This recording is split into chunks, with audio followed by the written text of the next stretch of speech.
મીઠાઈનો સ્વાદ હવે ઘરમાં રહેલા ઇન્ગ્રેડિયન્ટ્સથી. Hello friends, welcome to kitchen art. બજારમાં મળતી મોંઘી મીઠાઈ આજે આપણે મમરામાંથી બનાવીશું. ઘી, દૂધ, ખાંડ વગર, ગેસ ચાલુ કર્યા વગર ફક્ત 5 મિનિટમાં જ બની જતી આ મીઠાઈ ખાવામાં એકદમ બજાર જેવી લાગે છે. મારી શીખવાડેલી ટિપ્સ તમે ફોલો કરશો તો પરફેક્ટ બનશે. રક્ષાબંધન સ્પેશિયલ મીઠાઈ બનાવીશું. રેસીપી સારી લાગે તો લાઇક અને શેર કરજો. મારી ચેનલ ઉપર નવા હોય અને મારી ચેનલને હજુ સબસ્ક્રાઈબ ન કરેલ હોય તો સબસ્ક્રાઈબ કરી બાજુનું બેલ બટન દબાવવાનું ભૂલશો નહીં, જેથી કરીને તમને મારા નવા વિડીયોનું નોટિફિકેશન મળતું રહે. તો આ રીતે તમારે મમરાને હાથેથી ચેક કરવાના છે. મમરા એકદમ કુરકુરે હોવા જોઈએ. જો મમરા આવા કુરકુરે ન હોય તો તમારે ગેસ ઉપર 1 મિનિટ માટે તેને શેકી લેવાના. હવે આપણે મેઝરમેન્ટ માટે વાટકી સેટ કરશું. પરફેક્ટ માપ સાથે જો બનાવશો તો પહેલી જ વારમાં પરફેક્ટ બનશે. તો અહીંયા આપણે 2 વાટકી જેટલા મમરા લેશું. જરૂર લાગે તો બીજી 2 વાટકી તમારે મમરા એડ કરવાની છે, કારણ કે ગ્રાઇન્ડ કર્યા પછી મમરા છે તે એકદમ ઓછા થઈ જાય છે. મિક્સર જારમાં પીસ્યા પછી મોટા વાસણમાં ગળણી રાખીને તેને ચારી લેશું. તો આ રીતે આપણે મમરાનો ભૂકો તૈયાર કરવાનો છે. એકદમ બારીક ભૂકો થાય તેના માટે આપણે આ રીતે પહેલાં તેને ચારી લેશું. અને ચાર્યા પછી તમે જોઈ શકો છો મમરાની ક્વોન્ટિટી છે તે એકદમ ઓછી થઈ ગઈ છે. હવે મમરામાં ટેસ્ટ નથી હોતો, તો અહીં આપણે એકદમ માવા જેવી મીઠાઈ બનાવવા માટે કાજુના ટુકડા લેશું 1 વાટકી. બદામ હોય તો બદામ પણ તમે એડ કરી શકો છો. એલચી 3 એડ કરશું અને સાકર અડધી વાટકી. 2 વાટકી મમરાની સામે અડધી વાટકી આપણે સાકરનો ભૂકો એડ કરશું. પલ્સ મોડ ઉપર ચલાવીને આ રીતે ભૂકો તૈયાર કરવાનો છે. આ રીતનો ભૂકો તૈયાર થઈ જાય પછી તેને પણ આપણે ગળણીમાં લઈને તેને પણ ચારી લેશું. એકદમ સરસ બારીક પાવડર તૈયાર થાય તેના માટે આપણે ચારવું ખાસ જરૂરી છે. તો આ રીતે આપણે તૈયાર કરેલા ખાંડ અને કાજુના ટુકડાનો પાવડર પણ ચારી લેશું અને મોટા જે કણ રહી જાય છે તેને આપણે દૂર કરી લેવાના છે.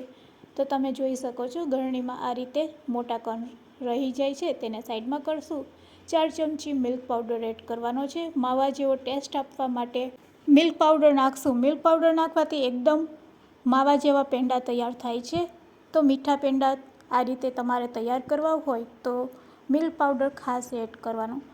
ગરમ કરેલું દૂધ છે તેને ઠંડુ કરી લીધું છે અને થોડુંક દૂધ નાખીને આપણે કઠણ લોટ બાંધવાનો છે. ભાખરી જેવો કઠણ લોટ બંધાઈ જાય એટલે તેના ઉપર ઘી લગાડવાનું છે. તો અહીંયા આપણો માવો છે તે તૈયાર થઈ ગયો છે.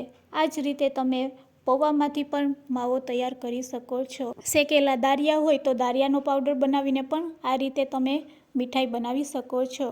હવે લુઓ નાનો લઈ લેશું પ્લેટમાં.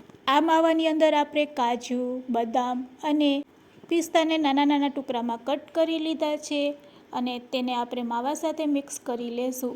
આ સમયે જો તમારે ફૂડ કલર એડ કરવો હોય તો ફૂડ કલર પણ એડ કરી શકો છો. તેનાથી 2 રંગની મીઠાઈ તૈયાર થાય છે. અત્યારે મેં કોઈ પણ કલર એડ નથી કરેલો.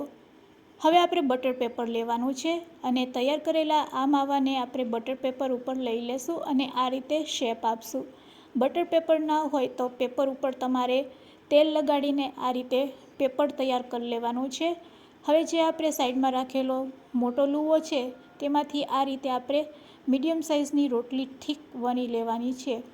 આ રીતે થોડીક જાડી એવી રોટલી આ રીતે આપણે વણી લેશું અને પછી જે આપણે રોલ બનાવીને તૈયાર કરેલો છે તે આની વચ્ચે રાખી દેશું. તો આ રીતે રોટલી વણ્યા પછી આપણે જે રોલ તૈયાર કરીને રાખેલો છે તે વચ્ચે આ રીતે ગોઠવી દેશું અને પછી આ રીતે બંને બાજુથી તેને કવર કરી લેશું. તો આ રીતે કવર કર્યા પછી તેને આપણે ફોલ્ડ કરી લેશું અને ફોલ્ડ કર્યા પછી ફ્રીજમાં 10 મિનિટ માટે સેટ કરવા માટે રાખી દેશું. તો આ રીતે સરસ એકદમ રોલ આપણે ટાઈટ કરી લેશું. તો આ રીતે આપણે ટાઈટ રોલ તૈયાર કરવાનો છે. સાઈડના ભાગને પણ આ રીતે આપણે કવર કરી લેવાના છે. રોલ આ રીતે તૈયાર થઈ જાય એટલે ઉપરથી પિસ્તાની કતરન અને ગુલાબની પાંખડીથી આપણે ડેકોરેટ કરીશું અને હવે આપણે તેને પેપરથી કવર કરી લેશું. પેપરથી કવર કરીને 10 મિનિટ માટે જ ફ્રીજમાં રાખશું. ફ્રીજમાં રાખ્યા પછી ચાકુથી કટ કરીએ છીએ તો મીઠાઈ છે તે સરસ ઇઝીલી કટ થઈ જાય છે અને તેનો શેપ પણ નથી બગડતો. તો ફ્રીજમાં સેટ કર્યા પછી તમે જોઈ શકો છો મીઠાઈ છે તે એકદમ સરસ સેટ થઈ ગઈ છે. બસ હવે આપણે ચાકુથી તેને કટ કરી લેશું.